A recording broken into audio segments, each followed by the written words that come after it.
ভাৰত জোড়ো ন্যায় যাত্ৰা আমাৰ নেতা ৰাহুল গান্ধী ডাঙৰীয়াই অহা 14 তাৰিখত ইম্ফলৰ পৰা আৰম্ভ কৰিব আৰু মহাৰাষ্ট্ৰৰ মুম্বাইত ইয়াৰ সমাপ্তি ঘটিব আৰু এই যাত্ৰা কালত 6600 কিলোমিটাৰতকৈ অধিক কিলোমিটাৰ 60 দিনৰ ভিতৰত সম্পন্ন কৰা হ'ব আৰু গোটেই যাত্ৰাপথত বিভিন্ন ধৰণৰ ইণ্টাৰেকশ্যন কৰা হ'ব বিভিন্ন ৰাজ্যৰ লগত আৰু ইয়াৰ মূল কথাই হ'ল আমাৰ দেশৰ সংবিধানৰ বিষয়ে সজাগতা আৰু সংবিধানৰ অধিকাৰ এইখিনিৰ বিষয়ে জনগণক আৰু সচেতন কৰি ভাৰতীয় গণতন্ত্ৰ আৰু সংবিধান মজবুত কৰা কাৰণ আমি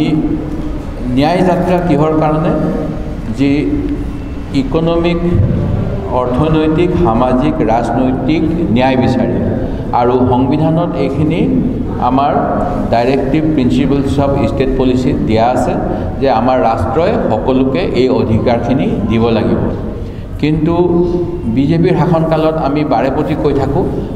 সংবিধান উলংঘা কৰি নতুন সংবিধান ৰচনা কৰিবলৈ বিজেপিয়ে প্ৰচেষ্টা হাতত লৈছে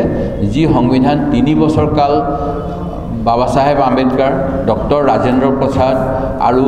সংবিধান সভাই বিভিন্ন আলোচনাৰ মাজেৰে দেশবাসীৰ বাবে তৈয়াৰ কৰি উলিয়াইছিল 1950 চনত 26 জানুৱাৰীত যাক আমি গৃহীত কৰিলোঁ আৰু সেই অনুসৰি দেশখন উন্নয়নৰ দিশত আগুৱাই গৈছিল আমাৰ যিবিলাক ব্ৰিটিছৰ দিনত কলনী চৰকাৰৰ দিনত যিবিলাক বৈষম্য আছিল সেইখিনি আমি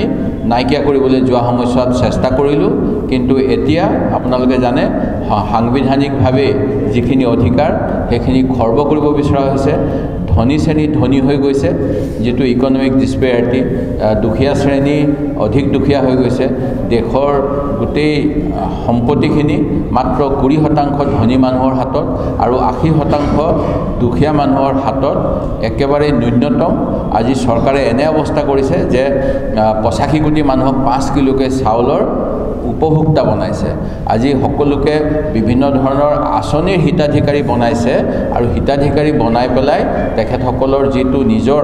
অধিকাৰ হ'ব লাগে যে তেখেতসকলে অৰ্থনৈতিক যেটো স্বচ্ছতা আহিব লাগে যিখিনি তেওঁলোকৰ উন্নয়ন হ'ব লাগে আৰ্থিক সেইখিনি যে কাঢ়ি লোৱা হৈছে গোটেই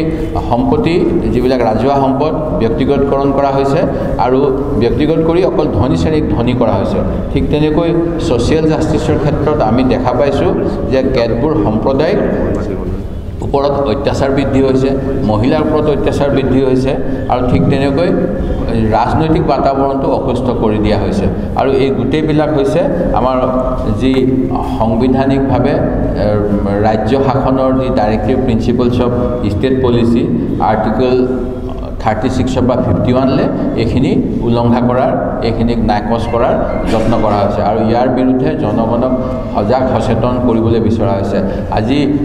মহিলাসকলৰ ওপৰত যেটো অত্যাচাৰ হয় এই অত্যাচাৰ হ'ব নালাগে কাৰণ তেখেতসকলেও সমান নাগৰিক ঠিক তেনেকৈ আমি দেখা পাইছোঁ বিভিন্ন জাতি জনগোষ্ঠীৰ ওপৰতো বিভিন্ন জাতি জনগোষ্ঠীক বঞ্চিত কৰা হয় সেইখিনিও হৈছে আমাৰ যি সামাজিক ন্যায় তাৰ পৰিপন্থী সেই গতিকে এই গোটেইবিলাকৰ বিৰুদ্ধে কংগ্ৰেছ দলে সংবিধান ৰক্ষা কৰিবলৈ যি যাত্ৰা কৰিছে সেই সংবিধান ৰক্ষাৰ যাত্ৰাত আমাৰ অসম অহা 18 তাৰিখে শিৱসাগৰ জিলাত নাগালেণ্ডৰ পৰা প্ৰৱেশ কৰিব আৰু এটা ফোন নম্বৰ দিয়া হৈছে আমি সকলোৱে সংবিধানখন যেহেতু ভাৰতৰ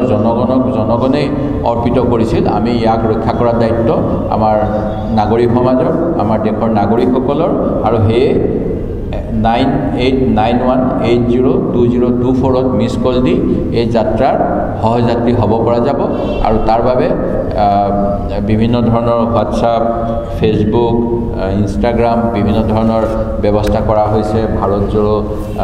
এই থিমত আৰু তাত আমাৰ অসমৰ বাবে আমি অসমীয়াটো এই গোটেইখিনি প্ৰকাশ কৰিম আপোনালোকৰ মাধ্যমেৰে আজি এই বাৰ্তা নিশ্চয় যাব